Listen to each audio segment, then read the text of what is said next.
They say a man can only cheat death once if he's lucky. But Jake Morrison cheated it 3 times, and each time he came back angrier, meaner, and with a debt to collect that went beyond this world and into the next. This is the story of the cowboy who should have stayed dead, the men who killed him, and the reckoning that followed across the dusty plains of Texas in the summer of 1887. Before you hear how Jake Morrison died his first death, make sure you hit that subscribe button and ring the bell, because stories like this don't come around every day, and you won't want to miss what happens when a man crosses back from the other side with nothing but revenge burning in his chest. Jake Morrison wasn't born mean. He wasn't one of those men who came out of his mother's womb with the devil already whispering in his ear. No, Jake was a good man once. An honest man who worked cattle drives from Texas to Montana, saved his money, didn't drink more than he should, and sent half his wages back to his younger sister in San Antonio so she could keep their family home after their parents died of fever. He had a woman, too, a beautiful dark-haired girl named Sarah McKenna, who waited for him in the small town of Redemption Creek. Population 243 souls, where Jake had bought a small piece of land with dreams of raising horses and building a life worth living. But that was before the Garrett brothers rode into town, before the accusations started, and before Jake learned that sometimes doing the right thing is exactly what gets you killed. Jake had been born in 1859 in a small cabin outside of San Antonio, the son of Irish immigrants who'd come to Texas looking for opportunity and found hardship instead. His father, Michael Morrison, had worked as a ranch hand his whole life, breaking horses and mending fences and doing the hard labor that built other men's empires while barely scraping by himself. His mother, Catherine, had been a washerwoman who took in laundry from the wealthy families in town, her hands raw and red from lye soap and hot water, working from dawn until long after dark to help make ends meet. They'd had 3 children, Jake being the middle child between his older brother, Patrick, and his younger sister, Mary. Patrick had died of consumption when he was 17, coughing blood into handkerchiefs while his body wasted away, and the cost of his medicine and his burial had nearly bankrupted the family. That's when Jake, barely 15 years old, had left home to find work, to ease the burden on his parents and give Mary a chance at something better than poverty and endless washing. Jake's first job had been mucking out stables for a freight company, 10 hours a day in the smell of horse manure and hay, earning 50 cents a week.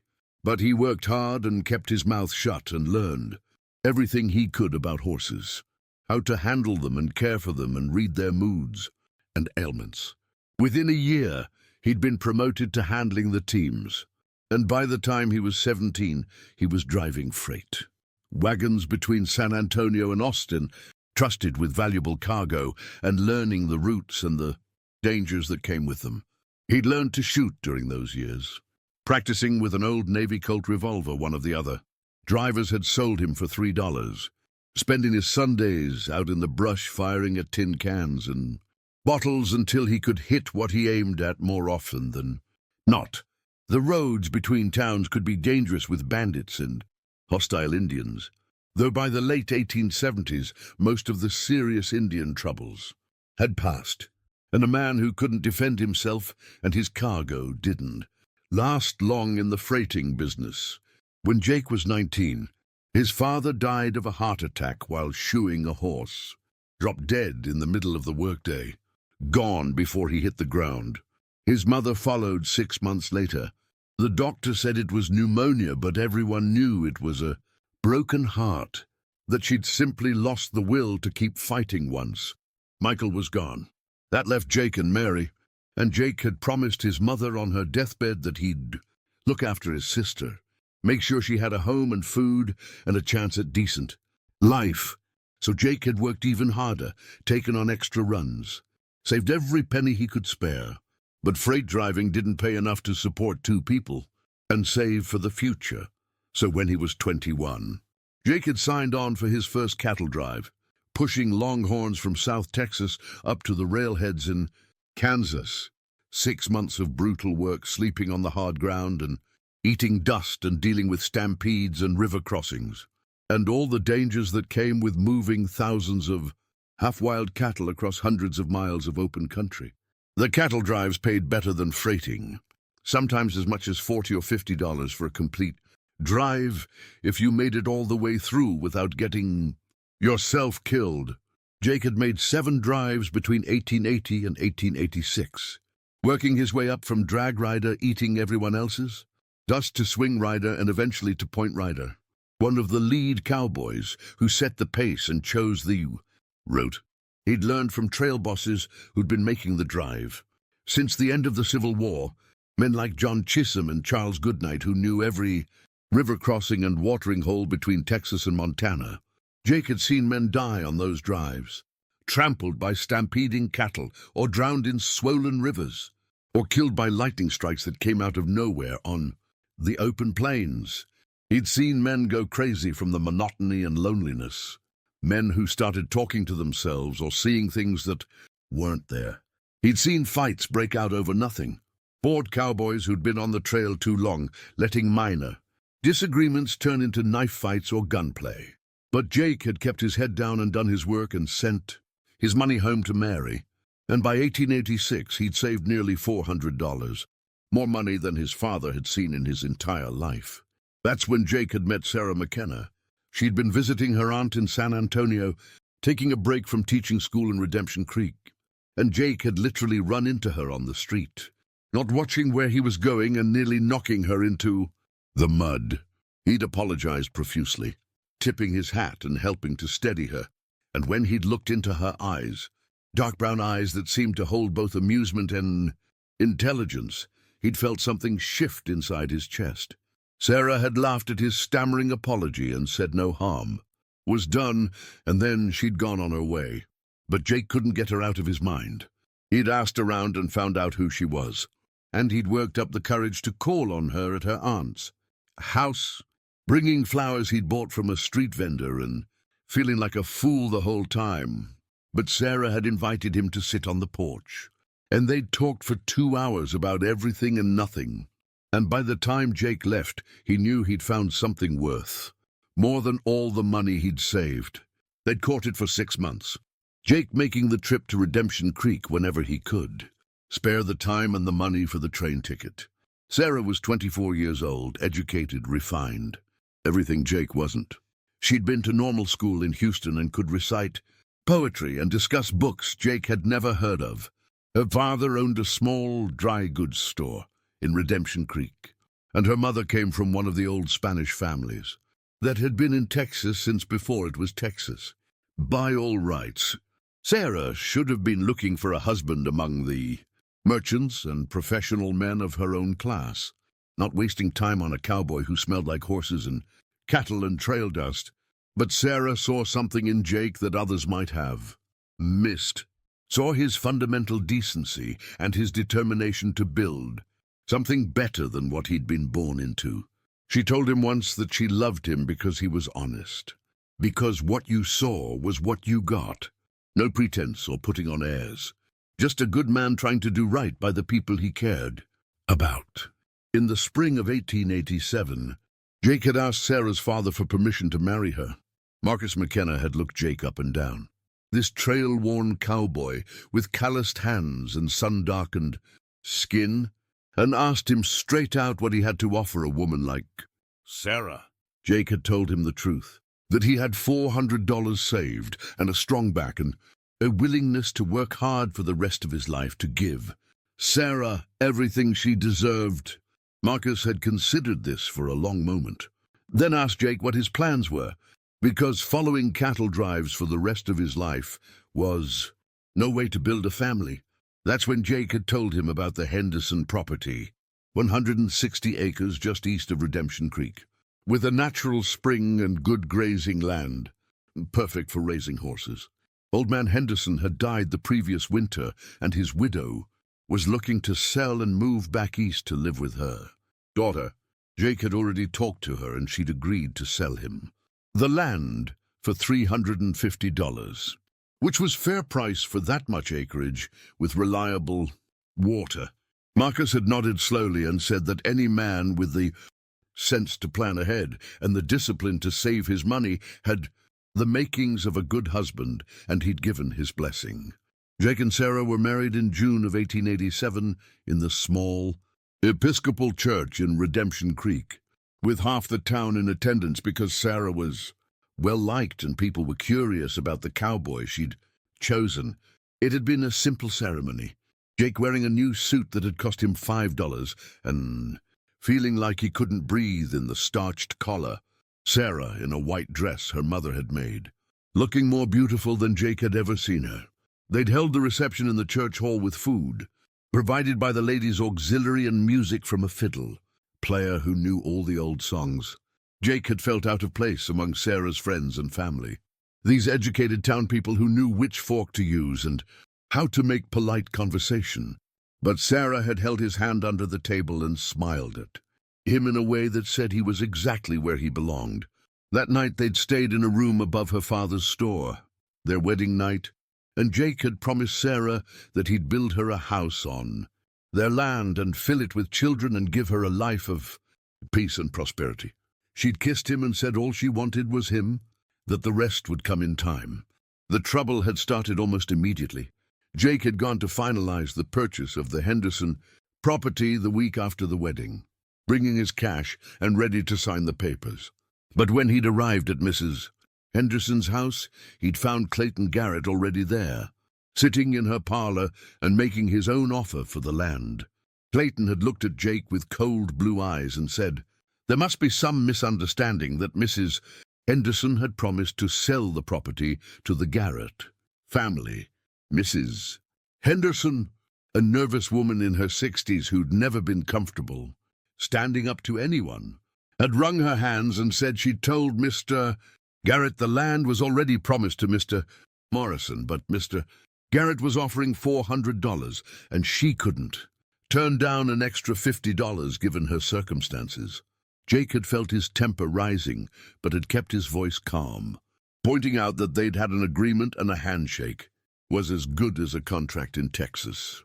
Clayton had smiled without warmth and said that handshakes don't pay for a widow's passage to Philadelphia, and perhaps Jake should accept that sometimes men with more resources get what they want. That's when Jake had done something that sealed his fate, though he didn't know it at the time. He'd reached into his pocket and pulled out all the money he had left in the world, $50 in gold coins and silver certificates, and he'd put it on Mrs. Henderson's table. He'd told her he'd match the Garrett offer, $400, and he'd expect her to honor their original agreement. Mrs. Henderson had looked between Jake and Clayton, clearly torn between fear of the Garretts and her own sense of right and wrong. Finally, she'd scooped up Jake's money and told Clayton Garrett that she'd made a promise to Mr. Morrison first and she meant to keep it, and she apologized for any inconvenience, but the land was sold. Clayton had stood up slowly, adjusting his gun belt, and told Jake that he'd just made a very expensive mistake. He'd said the Henderson property should have gone to the Garretts, that they needed that water source for their operations, and that Jake would regret not stepping aside when he had the chance. Then Clayton had walked out, leaving Jake and Mrs. Henderson in uncomfortable silence. Mrs. Henderson had drawn up the bill of sale with shaking hands, transferred the deed, and wished Jake luck with sincerity that suggested she thought he'd need it. Jake had walked out of her house as the owner of 160 acres and with exactly $0 in his pocket. Everything he'd worked for over 7 years gone in a single transaction. But he'd had his land and he'd had Sarah, and he'd figured that was enough to build on. He'd moved onto the property that same week, living in a tent while he started clearing land for a house, cutting timber and hauling stones for a foundation. Sarah had stayed with her parents in town, helping her mother in the store and preparing for the day when Jake would have a proper house ready for her. Jake had thrown himself into the work with the enthusiasm of a man who'd finally achieved his dream. up before dawn and working until after dark, his hands blistering and his back aching, but his heart full of hope for the future. Now make sure you're hitting that like button, because this story is about to take a dark turn, and you need to hear what happens when powerful men decide they won't take no for an answer. The Garrett brothers were 5 in number, and every one of them was born from the same rotten tree. Their father, Josiah Garrett, had come to Texas in the 1850s with money from back east. Some said from banking and others said from less savory enterprises, and he'd used that money to buy land and cattle and influence. By the time his sons were grown, the Garretts owned 20,000 acres stretching from Redemption Creek to the county line, ran 5,000 head of cattle, and had their fingers in everything from the local bank to the county government. Josiah was old now, in his 70s, and mostly confined to the big house he'd built on the highest hill in the county. But his sons carried on his work of expanding the Garrett empire by any means necessary. Clayton Garrett was the oldest at 35, and he'd inherited his father's ruthlessness without any of the old man's polish or pretense of respectability. Clayton stood 6 feet 2 inches tall, broad-shouldered and strong, with cold blue eyes that looked at other people the way a butcher looks at livestock. He'd killed his first man when he was 19, a drifter who'd been caught stealing Garrett cattle, and he'd done it with his bare hands, beating the man to death in front of witnesses and then daring anyone to press charges. The sheriff at the time, a man named Wilson who actually believed in law and order, had tried to arrest Clayton. He'd been found dead in his office 3 days later, shot once in the back of the head, and no one had ever been charged with his murder. After that, people learned not to cross Clayton Garrett, and when Tom Butler had been appointed sheriff, everyone understood his primary job was to protect Garrett interests, not enforce justice. Thomas and William Garrett were twins, 32 years old and so similar in appearance that even people who'd known them for years sometimes had trouble telling them apart. Both stood about 5'10". Both had dark hair and green eyes. Both had thin faces and cruel mouths that smiled more often than they should. Thomas was mean in a cold, calculating way, the kind of man who'd hold a grudge for years and then strike when you'd forgotten all about the original offense. William was mean in a hot, impulsive way, quick to anger and quicker to violence, with a temper that could go from calm to murderous in seconds. Together, they were like 2 parts of one evil mind, finishing each other's sentences and seeming to communicate without words. They'd both been married once, to sisters from a good family in the county seat, but both marriages had ended within a year. The wives had gone back to their family and refused to say what had happened, but the haunted look in their eyes told anyone with sense that life with the Garrett twins had been a special kind of hell. Marcus Garrett was 30 years old and different from his brothers in that he preferred to use his brain rather than his fists or his gun. He was slight of build, bookish, with wire-rimmed spectacles and soft hands that had never done a day's hard labor. Marcus handled the family's business affairs, managing their accounts and investments, and more importantly, managing their illegal activities. He knew how to forge documents, how to bribe officials, how to manipulate the legal system to the Garrett advantage. Where his brothers were blunt instruments, Marcus was a scalpel, cutting away obstacles with precision and leaving no obvious wounds. He'd studied law for 2 years back east before being expelled for reasons the school never made public, and he'd brought that legal knowledge back to Texas, where he used it to help his family steal land, break contracts, and crush anyone who stood in their way.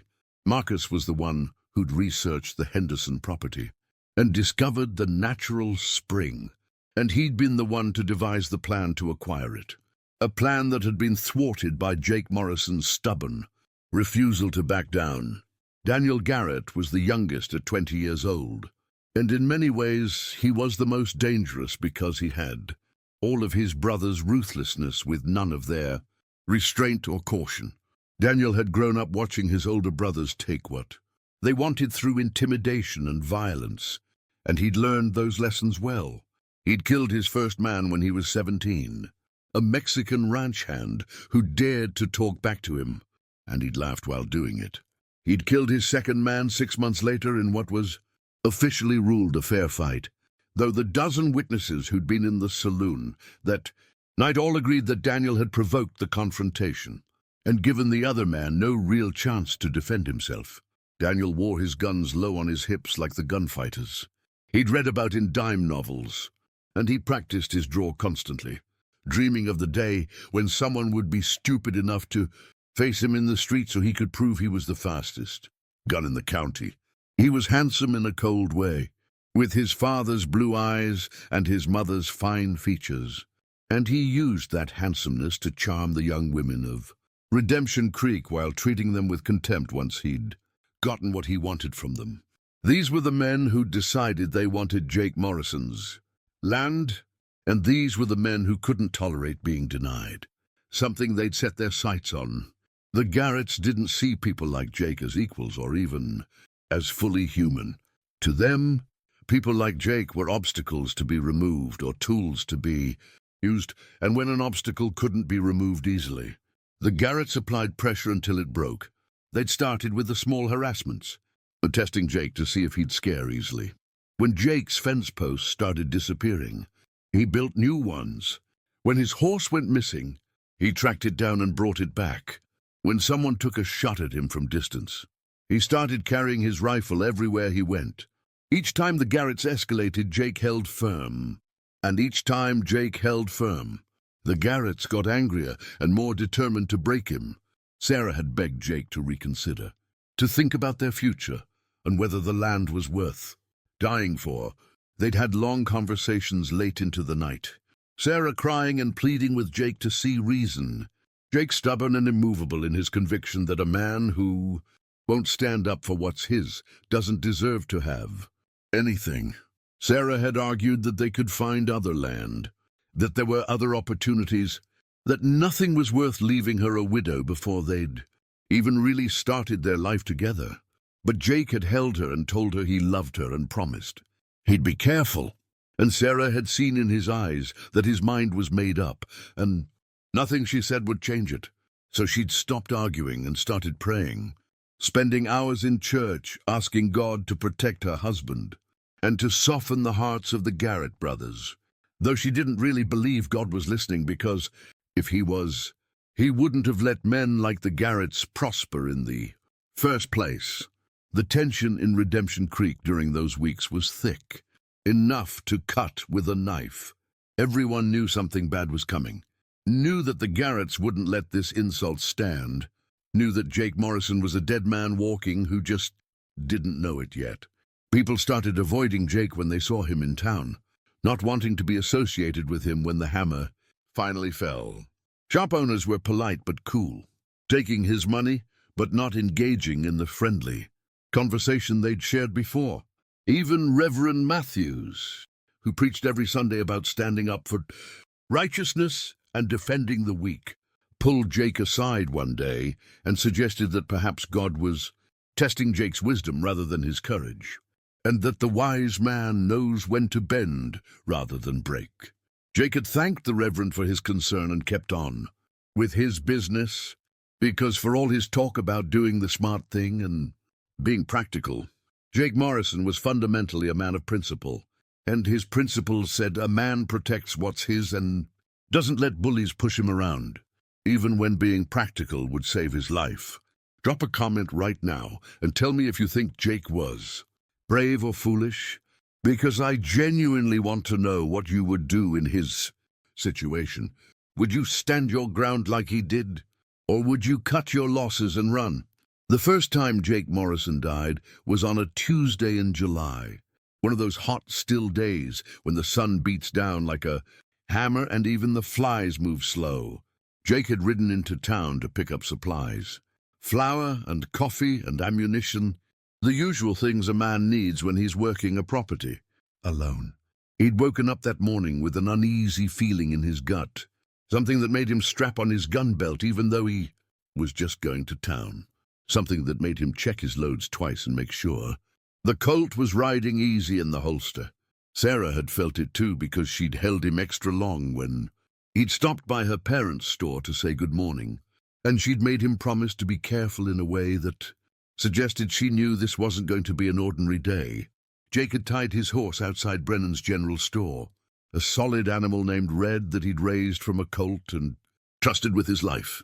He'd patted Red's neck and promised him an extra ration of oats when they got home. Then he'd pushed through the door into the relative cool of the store. Old man Brennan was behind the counter, a bent-over fellow in his 70s who'd been running that store since before Texas was a state. He'd greeted Jake warmly enough, but there was something in his eyes, some warning or sympathy that Jake couldn't quite read.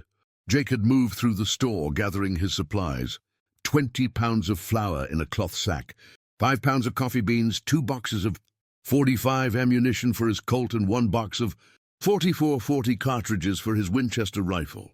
He'd picked up some sugar and salt and a slab of bacon, and he'd spent a few extra cents on peppermint candy that Sarah liked, thinking he'd surprise her with it later.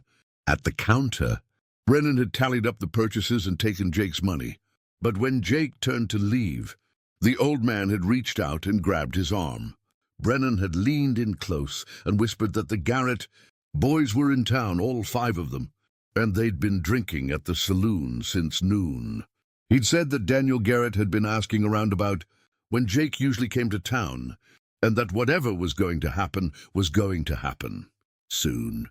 Brennan had told Jake he should leave his supplies and get out of town quick. Come back another day when the Garretts weren't around. But Jake had shaken his head and thanked Brennan for the warning and said he wasn't going to let the Garretts dictate.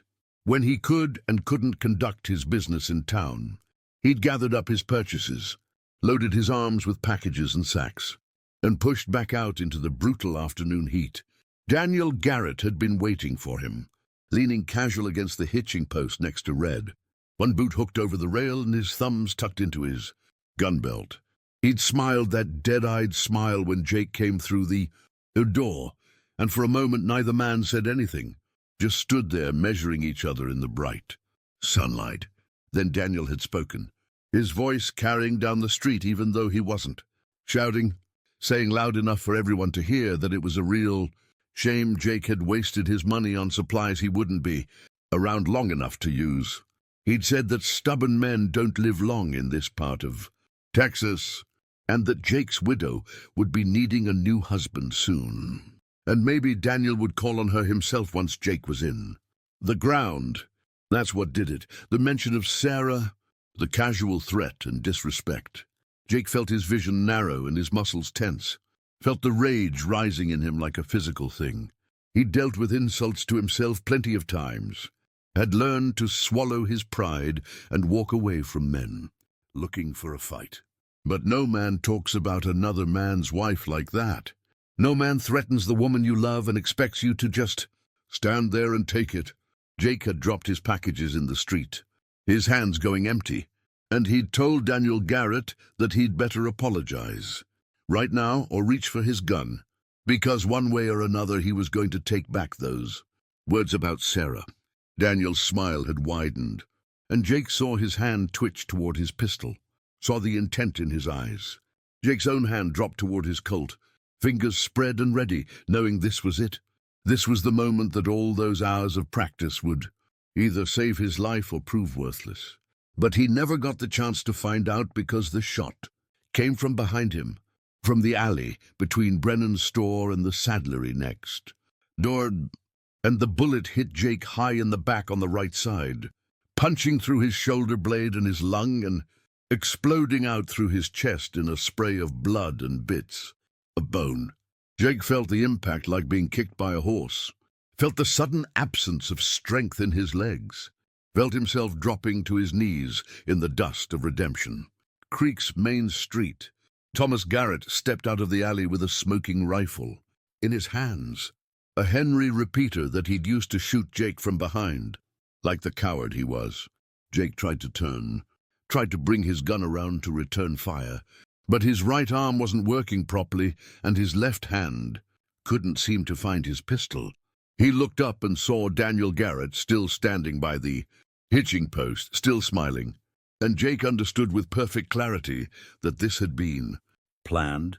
That Daniel was just the bait to keep Jake's attention forward while Thomas shot him in the back. That he'd been set up and ambushed, and there was nothing he could have done to prevent it. Jake tried to breathe, but his lung had collapsed, and all he could do was gulp air that wouldn't go where it needed to go. His vision started to blur and darken at the edges. He could hear shouting, could hear his name being called, could hear Sarah screaming, though he couldn't see her. He felt hands on his shoulders, felt himself being lowered down onto his back in the street. Sarah's face appeared above him, her beautiful face twisted in anguish, her hands on his chest, trying to stop the bleeding, though. They both knew it was hopeless. Jake tried to speak, tried to tell her he was sorry, tried to say he loved her, but no words would come. Just blood bubbling up in his throat and spilling out of his mouth. The world was going grey and distant. The sounds of the street were fading away, being replaced by a rushing noise like wind or water. Jake felt cold despite the afternoon heat, felt himself sinking down into something dark and vast. Sarah's face above him became indistinct, like looking up through deep water. He tried to hold on to consciousness, tried to fight the darkness, but it was too strong, too insistent. Jake Morrison closed his eyes in the dust of redemption, creak and let the darkness take him, and his heart stopped beating. And he died his first death surrounded by people who'd been too afraid of the Garretts to help him, and with his killer standing 20 feet away, smiling like it was all just a joke. They carried Jake's body to Doc Harrison's office, Sarah following behind in a daze, her dress soaked with her husband's blood. Doc Harrison was a competent physician, educated at a proper medical college back east before coming to Texas to escape some scandal nobody talked about. He examined Jake's body and shook his head, told Sarah there was nothing to be done, that Jake had been dead before he hit the ground. The bullet had destroyed his right lung and probably nicked his heart, and even if they'd gotten him to the doc's office while he was still alive, there was nothing medical science could have done to save him. But Sarah refused to accept it, refused to let them prepare the body for burial, insisted that Doc Harrison try something, anything. So the doc had done what she asked, more to humor a grieving widow than because he thought it would do any good. Doc Harrison had opened up Jake's chest right there on his examination table, cutting through the ribs to expose the wound cavity, removing the bullet fragments and bits of cloth that had been driven into the wound, trying to stop the bleeding even though there was no heartbeat to drive the blood. He'd worked on Jake's body for over an hour while Sarah sat in the corner praying, and when he was done, he'd sewn Jake back up and told Sarah again that her husband was gone and she needed to start making arrangements. Sarah had asked if she could sit with the body for a while, and the doc had said of course, told her to take all the time she needed, and left her alone in the room with her dead husband. That's when the impossible happened. Sarah sat beside Jake's body, holding his cold hand and crying silently, when she felt something, a twitch barely perceptible in Jake's fingers. She'd thought at first it was her imagination, or maybe just the muscles relaxing in death like she'd heard. Bodies sometimes did, but then she felt it again, stronger this time. And then Jake's chest rose slightly as if drawing a breath. Sarah had run to the door, screaming for Doc Harrison, and the doc had come running, thinking something else had gone wrong. But when he checked Jake's neck for a pulse, he'd found one. Weak and thready, but unmistakably there. Doc Harrison would later say he had no explanation for what happened. Jake Morrison had been dead, truly dead. No heartbeat and no breathing for at least 30 minutes. Probably longer. The human brain starts dying after 4 or 5 minutes. Without oxygen. Suffering irreversible damage that leaves a person a vegetable, even if the heart can be restarted. But Jake Morrison's heart had started beating again on its own without any intervention, and when his eyes fluttered open 3 days later, he was completely lucid, his mind intact and functioning. The doc examined him thoroughly and found that not only had Jake survived, but the bullet wound was healing at a rate that seemed medically impossible. Within a week, Jake was sitting up and talking.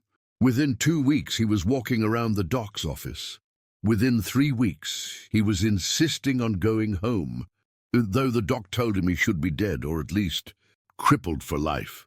The town of Redemption Creek didn't know what to make of Jake Morrison's resurrection. Some people called it a miracle of God, said that the Lord had work for Jake to do and had sent him back to complete it. Others whispered about darker forces, said no man comes back from death without making some kind of deal, that Jake must have sold his soul to the devil in exchange for another chance at life. The more practical-minded said the doc must have been wrong about Jake being dead, that he'd just been unconscious or in some kind of coma that fooled everyone.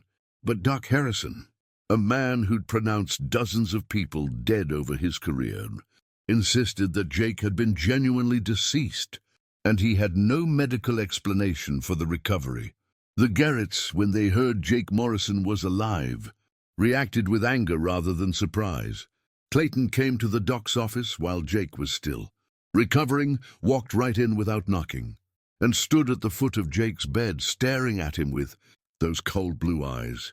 He didn't say anything for a long moment, just looked at Jake like he was a problem that needed solving.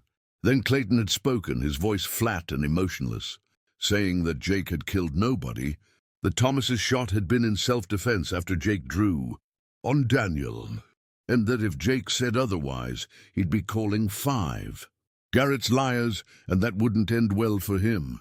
Clayton said that Jake should take his miraculous recovery as a sign to get out of Texas while he still could, that the Garretts were willing to buy his land for a fair price, and Jake could use that money to start over somewhere far away. Jake had looked Clayton right in the eye and told him he wasn't going anywhere, that the land was his legally and he meant to keep it. Clayton had nodded slowly, like Jake had just confirmed something he'd suspected, and walked out without another word. Sheriff Tom Butler had made his obligatory visit, taking down Jake's statement about the shooting in his little notebook, nodding and making sympathetic noises while writing down. Nothing that would actually incriminate the Garretts. When Jake described how Thomas had shot him from behind, Butler had pointed out that Jake couldn't actually see behind him, so how could he be certain who'd fired the shot? When Jake mentioned the dozen witnesses, Butler said that witness testimony was unreliable, that people in crowds often thought they saw things they didn't really see. He suggested that maybe Jake had drawn first and Thomas had simply been faster, and maybe Jake's memory of events was confused because of the trauma. Butler made it clear, without ever quite saying it directly, that no charges would be filed, no arrests would be made, and Jake should just be grateful he was alive and stop causing trouble by making accusations he couldn't prove. If you're still watching, go ahead and hit that subscribe button now, because what comes next is going to test everything you think you know about life and death and the price of revenge. Jake spent 6 weeks recovering in Doc Harrison's office, Sarah by his side every day. She'd moved into the doc's spare room so she could be close to Jake, and she spent her days reading to him, helping him with his exercises to regain strength, and trying to convince him to give up the land and leave Texas. But Sarah could see that something had changed in Jake. During those 3 days, he'd been dead. He was harder now, more distant, like part of him was still wherever he'd been during that time. He had nightmares that woke him up gasping and sweating, dreams he wouldn't talk about even when Sarah pressed him. Sometimes she'd catch him staring at nothing, his eyes unfocused and his expression blank, and when she'd speak to him, he'd jolt like he was coming back from somewhere far away. Jake told Sarah once, late at night, when the pain was bad and the laudanum had loosened his tongue, that he'd been somewhere during those 3 days. He said it wasn't heaven and it wasn't hell, or maybe it was both at once. He said there had been darkness and cold and a sense of something vast and ancient watching him, weighing him, judging whether he deserved to go back. He said he'd been offered a choice, though he couldn't remember exactly what the choice was or who was offering it. All he remembered was agreeing to something, accepting some terms he couldn't quite recall, and then waking up on Doc Harrison's table with Sarah crying beside him. When Sarah asked what he thought it meant, Jake had just shaken his head and said he didn't know, but he felt like he owed a debt now, like something was expecting payment and would come to collect eventually. The first time Jake was well enough to leave the doc's office, he went to see Reverend Matthews. He found the Reverend in the church, practicing his sermon for Sunday, and Jake sat in the back pew and waited until the Reverend was finished. Then Jake had asked the question that had been plaguing him. Since he woke up, could a man who died and come back still be saved? Or had he forfeited his soul by accepting whatever bargain had sent him back? Reverend Matthews had thought about this for a long time, stroking his beard and considering his words carefully. Finally, he'd said that the Bible spoke of Lazarus, whom Jesus had raised from the dead, and Lazarus had gone on to live a righteous life and presumably gain salvation. He said that if God had brought Jake back, then God must have a purpose for him, and following that purpose would lead to salvation. But if something else had brought Jake back, something dark and unholy, then Jake needed to reject whatever bargain he'd made and throw himself on God's mercy. Jake had asked how he was supposed to know which it was, whether God or something else had sent him back. The Reverend admitted he didn't know, said that Jake would have to search his own heart and pray for guidance. He said that a man's actions revealed his nature, and if Jake used his second chance at life to do good and help others, that would suggest God's hand in his resurrection. But if Jake used it for revenge and violence, that would suggest a darker influence. Jake had thanked the Reverend and left the church, but he wasn't sure the answer had helped him any. He wanted revenge against the Garretts, wanted to make them pay for shooting him down in the street, like a dog. But was that wrong, or was it justice? Was protecting what was his a righteous act or a selfish one? Jake didn't know, and the uncertainty gnawed at him during his recovery. When Jake was finally strong enough to return to his land, he found it in shambles. Someone had burned down the tent he'd been living in and destroyed what little he'd built. His lumber had been scattered, his tools stolen, his supplies ruined. The fence posts he'd set were all pulled up and thrown into a pile. Even his well had been filled in with rocks and dirt, though thankfully the spring itself still flowed and couldn't be destroyed. Jake stood in the ruins of his dreams and felt the rage building in him again, the same rage that had gotten him shot the first time. But this time the rage was colder, more controlled. This time Jake didn't want to confront the Garretts in the street. This time he wanted to make them suffer the way they'd made him suffer. But Jake forced himself to be practical. He had no money left, no supplies, no shelter. He swallowed his pride and moved into town, into a small room above the livery stable that the owner let him in exchange for mucking out stalls and tending horses. Sarah continued living with her parents, though she and Jake spent as much time together as propriety allowed. Jake took odd jobs around town, anything that would pay, saving his money and planning his next move.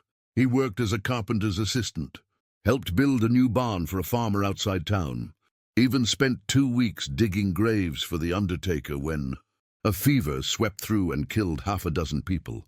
People were surprised to see Jake taking these menial jobs, this man who'd owned land and had prospects. But Jake endured their pity and their whispered conversations because he had a goal and nothing was going to deter him from it. Through all this, the Garretts left him alone. They'd won, or so they thought. Jake had been driven off his land, reduced to poverty, humiliated in front of the whole town.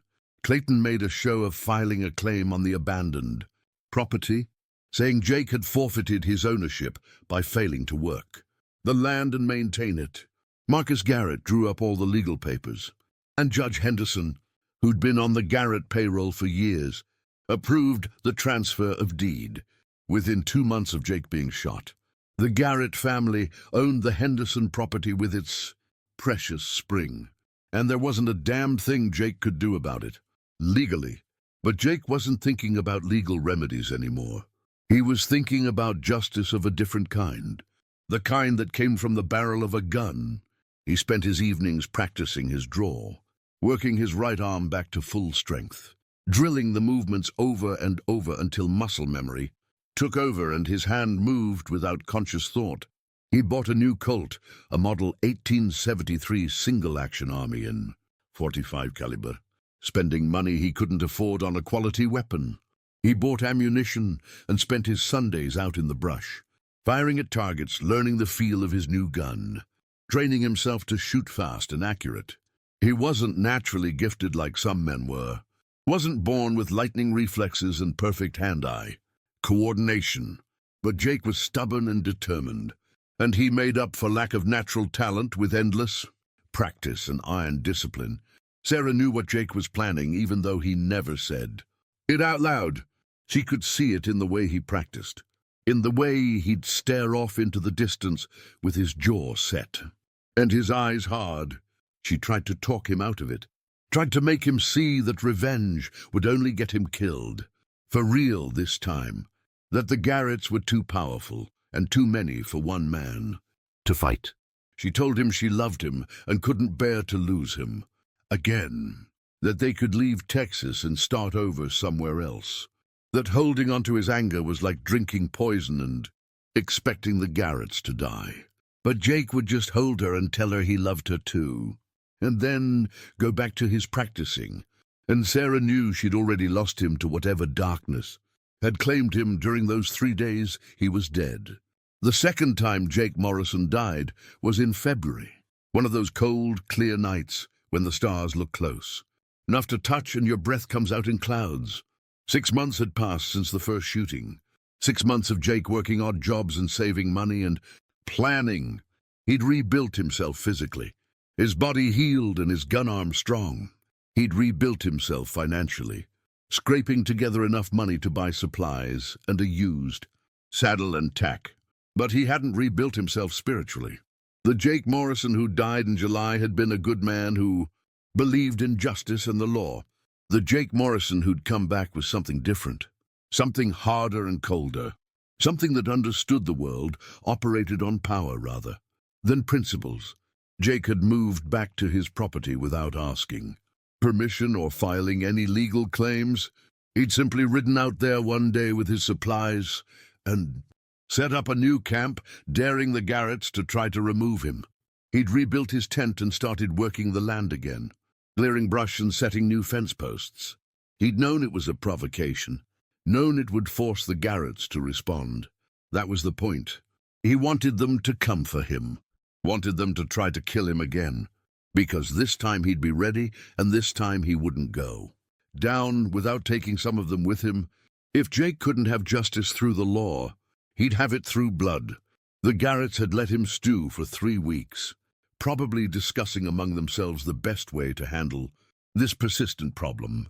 Finally, on that cold February night, they'd come. 5 riders coming up the road in the moonlight. Clayton and Thomas and Marcus and Daniel and William. Except it wasn't William anymore because Jake had already killed him in the shootout, which I'll tell you about now because the order got confused in my telling, but the outcome was the same. Jake had been in his barn tending to his horse when he heard the hoofbeats. He'd grabbed his rifle and moved to the barn door, his heart pounding but his hands steady. When the Garretts called out that they wanted to talk, wanted to make a fair offer, Jake knew it was a lie. The Garretts had already made their position clear. This was about finishing what they'd started in July, about removing Jake Morrison permanently from the equation. So Jake had stepped out with his rifle leveled, and he'd told them to get off his property. And that's when everything went to hell. William Garrett had drawn first, his hand going for his pistol, and Jake's rifle had cracked across the night. Jake had spent 6 months practicing, 6 months preparing for this exact moment, and his bullet took William high in the chest, knocking him backward off his horse. The other 4 Garretts scattered, drawing their weapons and returning fire, and the night erupted in muzzle flashes and thunder. Jake worked the lever on his rifle and fired again, hitting Thomas in the arm. Then a bullet hit Jake in the stomach, doubling him over, and another hit his shoulder, spinning him around. He fell back against the barn wall, trying to bring his rifle up for another shot, but his arms wouldn't work right. More bullets hit him, one in the chest and one in the leg, and Jake Morrison slid down the barn wall, leaving a streak of blood on the wood. Clayton Garrett dismounted and walked over to where Jake sat, slumped and bleeding. He looked down at Jake with something like respect mixed with the cold hatred, and he said that Jake was stubborn man, but stubborn men die. Young in Texas, he told Marcus to fetch the sheriff, said they'd claim self-defense, that Jake had ambushed them when they came to negotiate. Then Clayton turned and walked away, and Jake Morrison died his second death sitting in the mud of his own barnyard, his blood pooling around him and mixing with the February frost. But death didn't take this time either. Sarah found him the next morning, alerted by a neighbor who'd heard the gunshots and come to investigate at daybreak.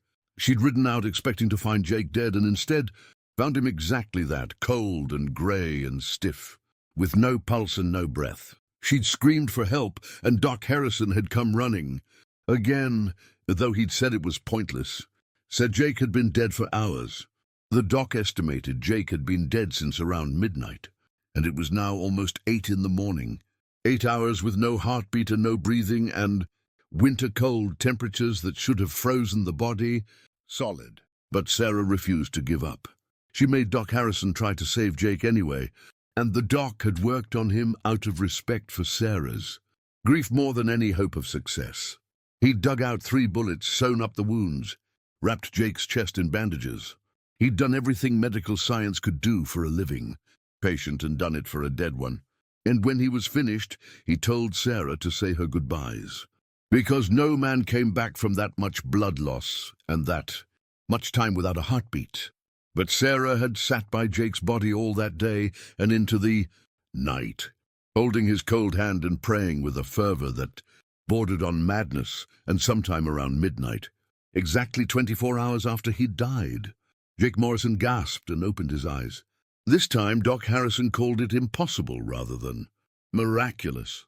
He examined Jake with shaking hands and couldn't explain what he was seeing. Jake's wounds were already starting to heal, scabbing over and showing signs of healthy tissue growth that should have taken weeks to develop. His heartbeat was strong and steady. His breathing was normal. He was weak and in pain, but he was alive. And by all laws of medicine and nature, he should have been a corpse. The doc sat down heavily and told Sarah that he didn't believe in the supernatural, didn't believe in God or devils or anything he couldn't see and measure, but he had no scientific explanation for what Jake Morrison was doing. He said Jake had been dead, truly and completely dead, and now he was alive, and that simply shouldn't be possible. Word spread through Redemption Creek even faster this time. The cowboy who'd died twice and come back both times. People started crossing themselves when they saw Jake coming. Mothers pulled their children inside when he walked past. Even the prostitutes at the saloon, women who'd seen and done everything and weren't afraid of much, refused to take Jake's money and told him to leave them alone. Jake Morrison had become something other than human in the eyes of Redemption Creek, something touched by forces beyond normal understanding, and people wanted nothing to do with him. Jake recovered faster this time, as if his body remembered how to heal from death. Within 2 weeks, he was up and walking. Within 3 weeks, he was practicing his draw again, ignoring the pain from his barely healed wounds. Within a month, he was ready to continue the war with the Garretts, and everyone in town knew it was only a matter of time before the final confrontation came. Make sure you like this video and share it with anyone who loves stories about the Old West, because we're heading into the final act now, and it's going to be explosive. The third time Jake Morrison died was different from the first 2, because this time it wasn't about land or property or even really about the Garretts anymore. This time it was about something deeper, something that had been building in Jake since his first death. a sense that he was living on borrowed time, and that time was running out.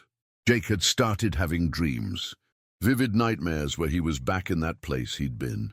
During his deaths, that darkness with something vast watching him. In the dreams, a voice would speak to him, though he could never remember what it said when he woke. All he knew was that the voice wanted something from him, expected something, and he was running out of time to deliver it.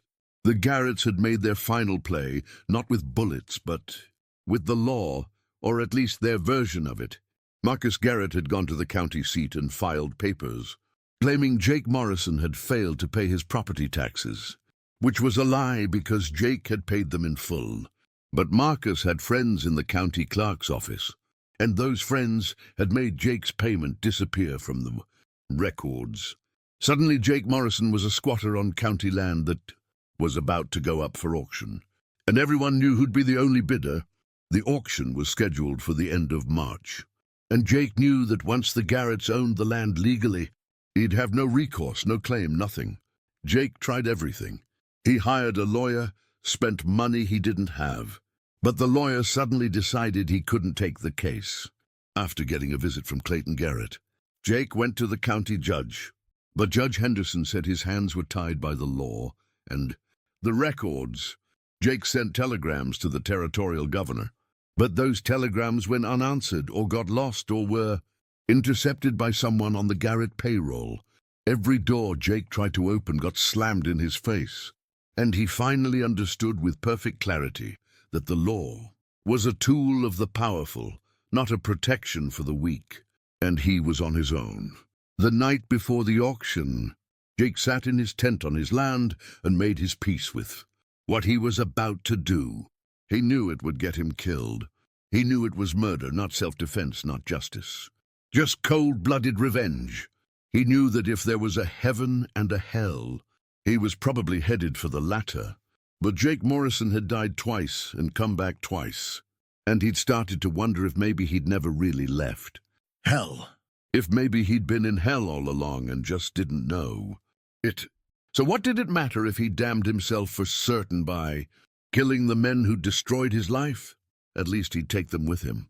Jake wrote letters that night, one to Sarah and one to his sister Mary in San Antonio. To Sarah he wrote that he loved her more than life itself, that she'd been the best thing that ever happened to him, and he was sorry he couldn't be the husband she deserved. He wrote that she should sell the land after everything was done and use the money to build a good life, maybe find a good man who could give her the peace and stability she'd wanted with Jake. He told her not to mourn him too long, that he'd been dead more than alive lately anyway, and maybe this time staying dead would be a mercy. To his sister Mary he wrote instructions for his burial and a request that she take care of Sarah if Sarah needed help. He didn't explain what he was about to do, because Mary didn't need that burden. Then Jake loaded his pistols, both of them, the Colt he'd practiced with, and an older Navy revolver he'd borrowed from a friend. He sharpened his knife, though he didn't expect to get close enough to use it. He put on his best clothes, the suit he'd worn to his wedding, because if he was going to die, he wanted to die looking like a man of dignity and principle. And then he rode into Redemption Creek for the last time, leaving his tent and his tools and his dreams behind him, knowing he'd never see that land again. Jake didn't go straight to confront the Garretts. He went to the church first, found Reverend Matthews preparing for evening vespers. Jake told the Reverend everything, the whole story from beginning to end, all the shootings and dyings and comings back. He asked the Reverend if a man who'd died twice still had a soul worth saving, and if so, could that soul survive what Jake was about to do? The Reverend had been quiet for a long time, sitting in the front pew with his hands folded, and finally he'd said that every man has a soul and every soul can be redeemed, but that murder was a sin that would require true repentance and forgiveness. He said that revenge was the Lord's domain, not man's, and that Jake should let God handle the Garretts in his own time and his own way. Jake had listened respectfully, and then said that maybe the Reverend was right, but God seemed to keep sending Jake back. So maybe God wanted Jake to handle this earthly business before moving on to his eternal reward. The Reverend had no answer to that, and Jake left the church and walked through the gathering. Dusk toward the saloon, where he knew the Garretts would be, celebrating their victory before it even happened. People saw Jake coming and got out of his way, recognizing the look on his face, the set of his shoulders, the way his hands hung loose near his guns. Word spread ahead of him like wildfire, and by the time Jake reached the saloon, everyone in town knew something terrible was about to happen. Inside the saloon, the 4 remaining Garrett brothers were drinking whiskey and playing cards, laughing about how they'd finally gotten rid of that stubborn cowboy without firing another shot. Clayton was holding forth about the virtues of using the law instead of guns, saying it was cleaner and safer and didn't risk getting yourself killed. Thomas was drunk and belligerent, saying he wished they'd just burned Jake out from the start, instead of wasting months on legal maneuvering. Marcus was counting money, always counting money, calculating what the Henderson property would be worth once they developed it properly. Daniel was cleaning his guns, even though they didn't need cleaning, because Daniel always had to have something to do with his hands. Jake walked through the saloon doors and the place went silent. The piano player's hands froze on the keys. Conversations stopped mid-sentence. Every eye in the room turned to Jake Morrison standing there, in his wedding suit, with 2 guns on his belt and death in his eyes. Clayton Garrett looked up from his cards, and for the first time in his life, Clayton looked afraid. Not worried or cautious, but genuinely afraid, because he saw something in Jake's face that told him this wasn't going to end with talking or threatening or legal maneuvering. This was going to end in blood. Nobody said anything for what felt like an eternity, but was probably only seconds. Then Jake spoke, his voice calm and clear and loud enough to carry through the whole saloon. He said he'd come for the Garretts, all 4 of them, for shooting him down like a dog and stealing his land and destroying his life. He said he knew he wouldn't walk out of this saloon alive, but neither would they, and that was good enough for him. He told everyone else in the saloon to get out now, because he didn't want innocent people caught in the crossfire. And then Jake stood there and waited while the saloon emptied, people scrambling for the doors and windows, some of them running and others moving with dignity, but all of them leaving until it was just Jake and the 4 Garretts, alone in that big empty room. Daniel stood up first, young and stupid and convinced of his own invincibility. His hand dropped toward his gun, and Jake drew and fired in. One smooth motion, the Colt clearing leather and bucking in his hand. And Daniel Garrett took a bullet through the heart and fell. Backward over his chair, Thomas overturned the table and drew his gun, and Jake shot. Him too, hit him in the throat. And Thomas went down gurgling and drowning in his own blood. Marcus tried to run for the back door, but Jake shot him in the spine, and Marcus fell and lay still, paralyzed or dead. Jake didn't know and didn't care. That left Clayton, and Clayton had his gun out now. Had gotten it out while Jake was dealing with his brothers. Both men fired at the same instant, the sound of the shots blending together into one thunderclap. Jake felt Clayton's bullet hit him center mass, felt the familiar sensation of dying, the cold spreading through his chest, the strength leaving his legs. But he stayed on his feet long enough to see his shot take Clayton Garrett in the face, see Clayton's head snap back and his body go limp. See the most powerful man in the county fall dead on the floor of his own saloon. Then Jake's legs gave out and he fell, his back hitting the floor hard enough to drive the air from his lungs. He tried to breathe but couldn't, tried to move but couldn't, tried to hold on to consciousness but felt it slipping away. The ceiling of the saloon faded above him, and the darkness came again, but this time it felt different. This time it felt final and complete. This time Jake knew he wasn't coming back. Knew he'd used up his 3 chances and this was the end. He thought of Sarah and hoped she'd forgive him. He thought of his land and hoped someone good would end up with it. He thought about heaven and hell and wondered which would claim a man who'd killed 4 men in cold blood, even if those men deserved killing. Then Jake Morrison stopped thinking anything at all, and his heart stopped beating, and he was gone. The aftermath was chaos. Sheriff Butler arrived and found 5 dead men in the saloon. 4 Garretts and Jake Morrison. The sheriff looked at the bodies and then looked at the witnesses who'd seen it all from outside, and he didn't know what to do. The Garretts had been his employers, his protectors, his meal ticket, but they were dead now, and Jake Morrison was dead, and there wasn't anyone left to arrest or protect. Butler wrote up his report saying it had been a fair fight, that Jake Morrison had challenged the Garretts and they'd all died together, and that was the end of it. Nobody questioned his version of events because nobody wanted to dig deeper into Garrett business and risk uncovering all the corruption and illegal dealings that might splash back on them. They buried Jake Morrison on his land, next to the spring he'd fought so hard to keep. Sarah arranged it all, paid for the coffin and the headstone and the burial out of her own money. She put up a marker that read, Jake Morrison, born 1859, died 1887, 3 times, rest at last.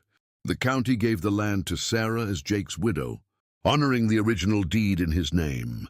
And suddenly the legal problems that had seemed insurmountable while Jake was alive disappeared now that he was dead. Sarah lived on that land for the rest of her life, building the house Jake had planned, raising horses like he'd dreamed of doing, living the life they'd wanted together, but doing it alone.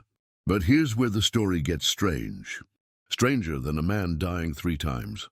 Stranger than anything that came before, Sarah told people. Later in her life when she was old and her mind was starting to go, that Jake didn't stay dead that 3rd time either. She said he came back one more time, but different.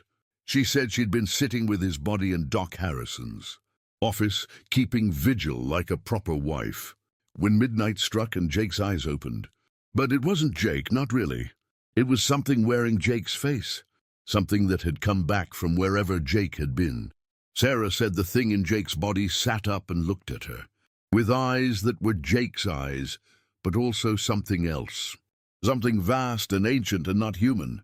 It smiled at her with Jake's mouth, but the smile was too wide, showed too many teeth. And it spoke to her in Jake's voice, but with an echo, underneath, like 2 voices speaking at once. It told her that Jake had made a bargain the first time he died. A deal with something in the darkness that would send him back to finish his business. 3 chances, 3 lives, 3 deaths. But all debts come due, and Jake had used up his chances. Now the debt was paid and Jake had moved on to wherever people go when they're done with this world. The thing wearing Jake's body told Sarah that Jake wanted her to know he loved her, that he was sorry for everything, that he hoped she'd live a good life and be happy.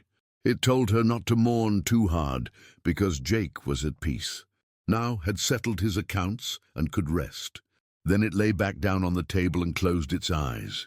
And when Sarah checked, Jake was dead again. Truly and finally dead, cold and empty and gone.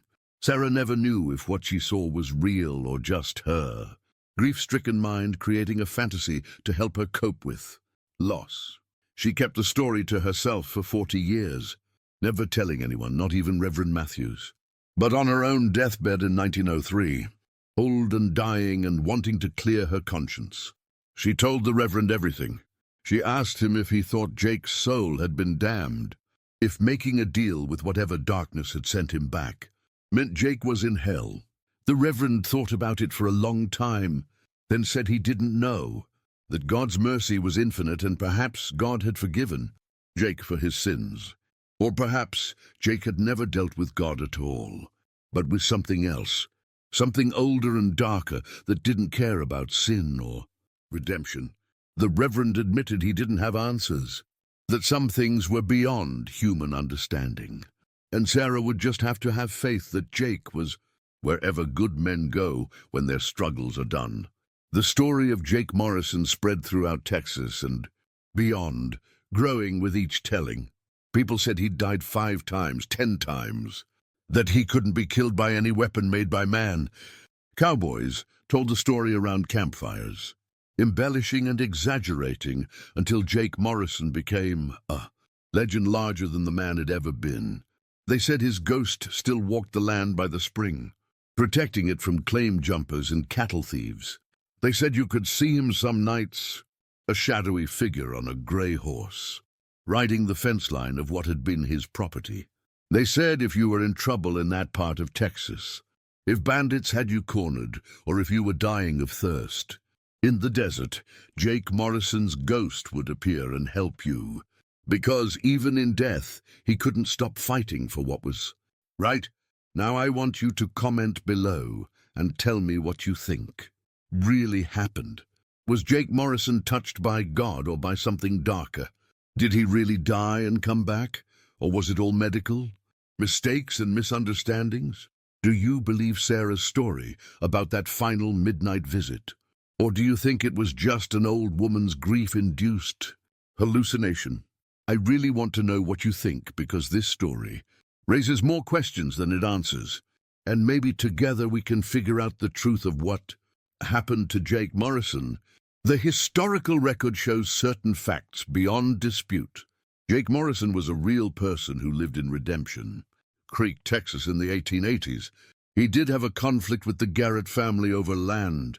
He was shot at least twice and survived wounds that his doctor said should have killed him.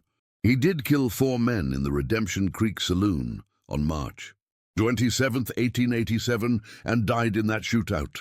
His widow Sarah did live on the land for the rest of her life and is buried next to him. These facts are supported by court records, newspaper accounts, cemetery records, and the personal journals of people who were there. Everything else, the dying and coming back, the supernatural elements that deal with darkness, those things exist in a grey area between history and legend. Doc Harrison's medical records show that he treated Jake Morrison for what he described as wounds incompatible with survival, and that Jake recovered in ways Harrison couldn't explain. But medical knowledge in 1887 was primitive compared to what we know now, and what Harrison thought was death might have been something else, some kind of coma or hibernation state that mimicked death, closely enough to fool a country doctor. Or maybe Jake Morrison really did die and come back, really did make some kind of bargain with forces we don't understand, really did live on borrowed time until his debt came due. The thing about legends is that they contain truth even when the facts are questionable. The truth in Jake Morrison's story isn't about whether he literally died 3 times. It's about what his story represents. It's about a man who refused to back down in the face of overwhelming odds. It's about standing up for what's yours, even when it costs you everything. It's about the price of principle in a world that values power over justice. Those themes are real and true regardless of whether Jake Morrison died once or 3 times or not at all. Hit that like button if you're still with me, because I want to talk about what Jake Morrison's story meant then and what it means now. In the 1880s, the American frontier was closing. The days of wide-open spaces and unlimited opportunity were ending. Men like the Garretts represented the new order, using money and law and political power to consolidate their control. Men like Jake Morrison represented the old way, where a man could stake a claim and defend it with his own 2 hands, and nobody could take it from him if he was willing to fight. Jake's story resonated with people because it was about the death of that old way, about how the frontier spirit was being crushed by organized wealth and institutional power. Jake lost his fight in the end, died in a saloon with 4 bullets in him, but he took the Garretts with him, and that counted for something. Today, Jake Morrison's story still resonates, but for different reasons. We live in a world where institutions and corporations and the wealthy elite seem untouchable, where ordinary people feel powerless against systems designed to keep them down. We see people struggle and work hard and play by the rules, only to have everything taken from them by people who cheat and lie and manipulate the system. Jake Morrison's story reminds us that sometimes the only power we have is the power to resist, To stand up and say no even when saying no gets us killed. Whether that's heroic or foolish depends on your perspective. But it's definitely human. And it's definitely something worth remembering. The Garrett family never recovered from that night in the saloon. Old Josiah Garrett died of a heart attack when he heard all 4 of his sons were dead. Their mother went mad and spent her last years in an asylum in Austin, screaming about revenge and blood and dead men walking.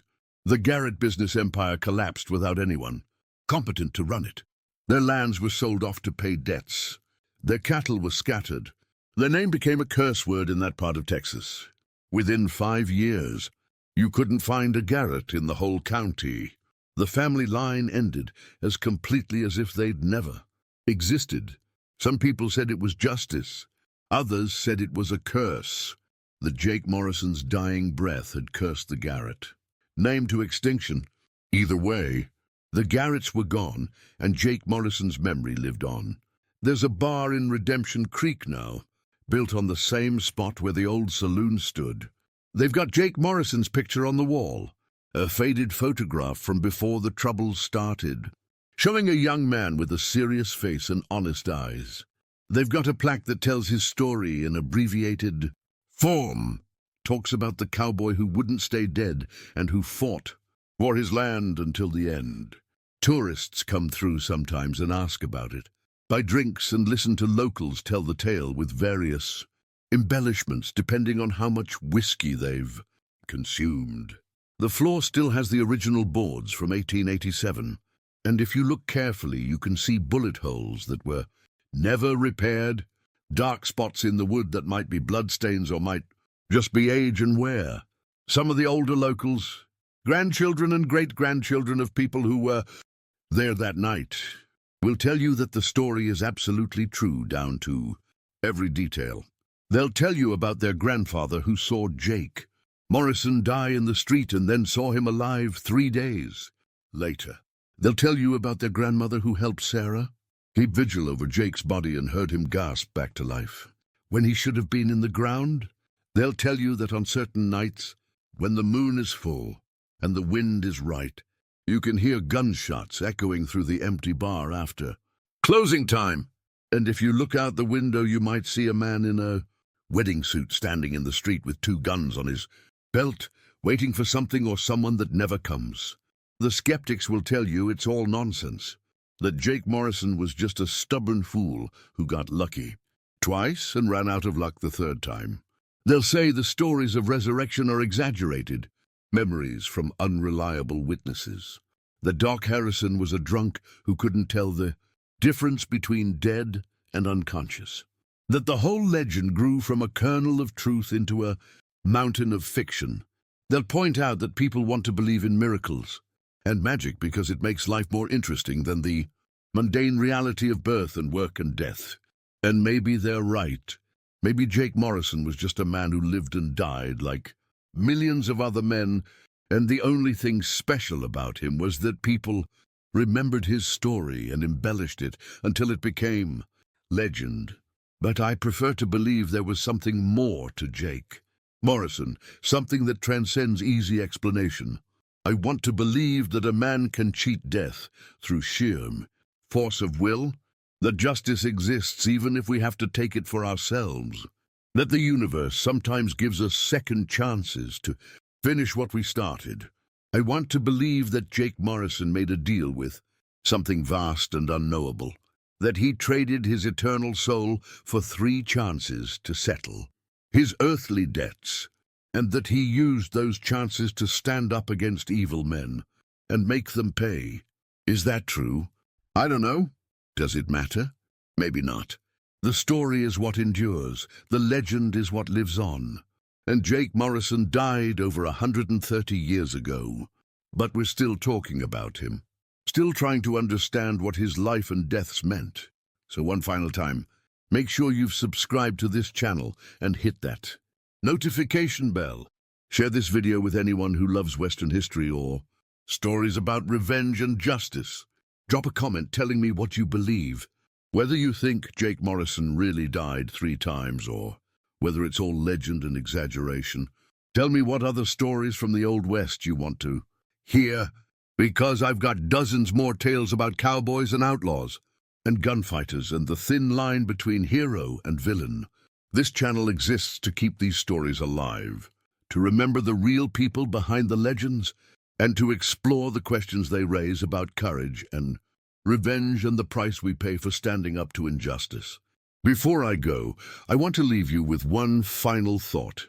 Jake Morrison's story, whether completely true or partly legend, asks us an important question. What would you die for? What principle or person or piece of ground would you defend, even if you knew it would cost you your life?